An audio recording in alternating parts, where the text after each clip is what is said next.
2021, 22 24,000 கோடி மாட்டுக்கறி ஏற்றுமதி இந்தியாவின் வருமானம். Beef export Hindustan is number 1 என்று நாட்டின் பிரதம அமைச்சர் பேசுவதை மனிதர்கள் நீங்கள் கேட்டிருக்க கூடும். 22, 23 28,000 கோடி, 23, 24 ஆண்டிலே 30,000 கோடி வருவாய் எங்களுடைய கரியை விற்று ரத்தத்தை ஊருக்கி பாலாக உங்களுக்கு கொடுக்கிறோம்.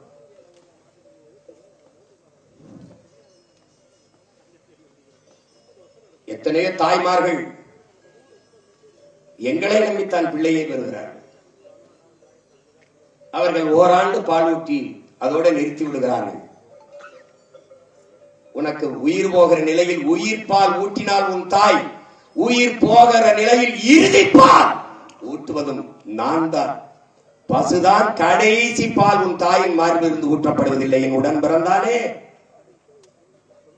பசுவின் பாலைத்தான் ஊட்டுகிறார்கள். இறுதி பால் ஊட்டுகிற தாய் நம் முன்னாடி கூடி நிற்கிற இந்த பசுக்கள் தான் என்பதை அறிவார்ந்த தமிழ் சமூக மக்கள் புரிந்து கொள்ள வேண்டும்.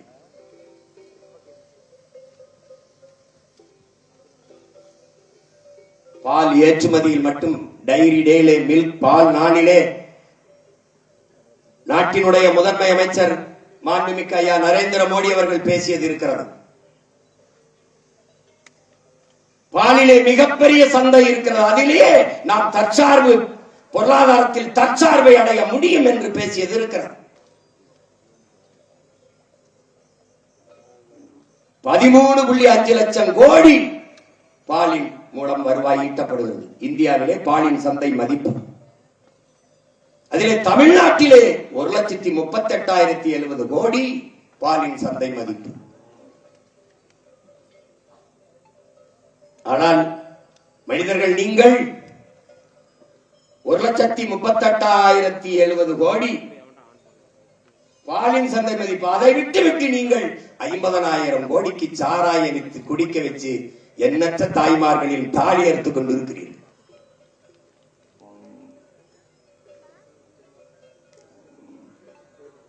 பொருளாதாரம் எங்கிருக்கிறது என்று தெரியாத மூடர்களாக இருக்கிறீர்கள்.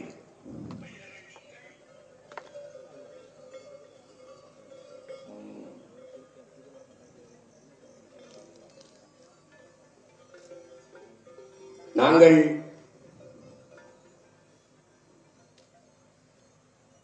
இங்கே ஆவின் பால் என்று உங்களுடைய அரசு விற்கிறது. பால்வளத்துறை என்று வைத்திருக்கிறது, கால்நடை துறை என்று ஒன்று வைத்திருக்கிறது. அதெல்லாம் எதற்காக வைத்திருக்கிறது? ஆவே இல்லாத மாடுகளே இல்லாத மாட்டுப்பாலை எப்படி உங்களால் மக்களிடத்தில் ஏமாற்றி விற்க முடிகிறது? எப்படி விற்க முடிகிறது? கால்நடை துறை என்று வைத்திருக்கிறார்கள். அதற்கு வேலை என்ன?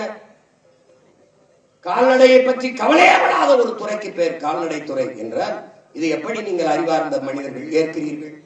எப்படி ஏற்கிறீர்கள்? எப்படி ஏற்கிறீர்கள்?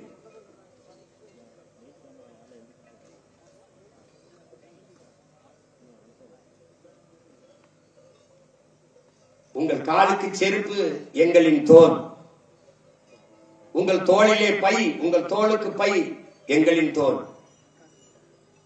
மழை பெய்யும் போது நனையாத உங்களுக்கு மேலாடை எங்களின் தோல். எல்லாவற்றுக்கும் எங்களின் தோல் இருக்கிறது. எங்களுக்கு சாப்பிட ஒருபடி வைக்கோல் இருக்கிறது. அதை பற்றி நீங்கள் என்றைக்காவது கவலைப்பட்டதுண்டா மனிதர்களே? இதெல்லாம் நான் பேசல. என் முன்னாடி நிற்கிறவர்களுடைய மனக்குரலை உங்கள் முன்னால் நான் எடுத்து வைக்கிறேன்.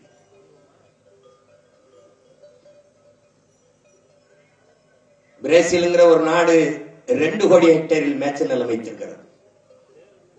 நியூசிலாந்து 25 லட்சம் ஹெக்டேர் மேய்ச்சல் நிலங்களை வைத்திருக்கிறது.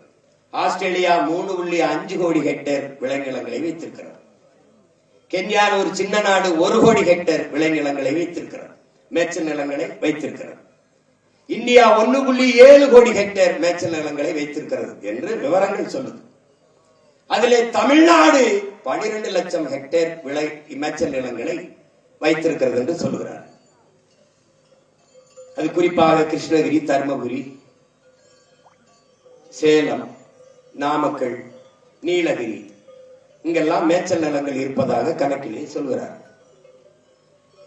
கிருஷ்ணகிரி, தருமபுரியில 3 லட்சம் ஹெக்டேர், நீலகிரியில 1 லட்சம் ஹெக்டேர், திருவண்ணாமலையில் 1.5 லட்சம் ஹெக்டேர் மேய்ச்சல் நிலங்கள் இருக்கிறதாக சொல்கிறார்கள். இருக்கிறதா என்ற கேள்வியை நீங்களே எழுப்பி பாருங்கள்.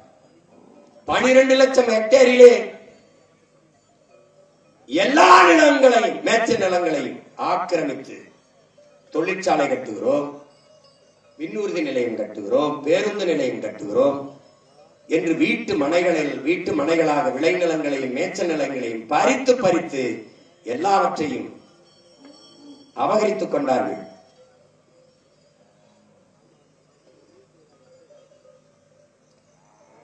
உங்களுக்கு பால் வேண்டும், மோர் வேண்டும், தயிர் வேண்டும், நெய் வேண்டும், சீஸ் பாலாடை கட்டி வேண்டும், வெண்ணெய் வேண்டும். எல்லாவற்றையும் வக்கணையா திங்கிற வெண்ணெய்கள் நாங்கள் எதை திம்போம் என்று ஒரு தடவை கூட யோசிக்கிறது இல்லை. மேய்ச்சல் பெறம்போக்கு என்று பல லட்சக்கணக்கான ஏக்கர் நிலங்கள் இருந்தது. அத்தனை புறம்போக்குகளையும் இந்த புறம்போக்குகள் திருடிக் கொண்டதால் நாங்கள் இன்றைக்கு சுவரிலே ஒட்டுகிற சுவரொட்டியை திங்க வேண்டிய நிலைமை, போஸ்டரை திங்க வேண்டிய நிலைமை, நெகிழி, குலைமம், தமிழில் சொன்னால் உங்களுக்கு புரியாது, பிளாஸ்டிக், பாலித்தீன் இதுகளை தின்று சாக வேண்டிய நிலைமைக்கு தள்ளப்பட்டிருக்கிறோம்.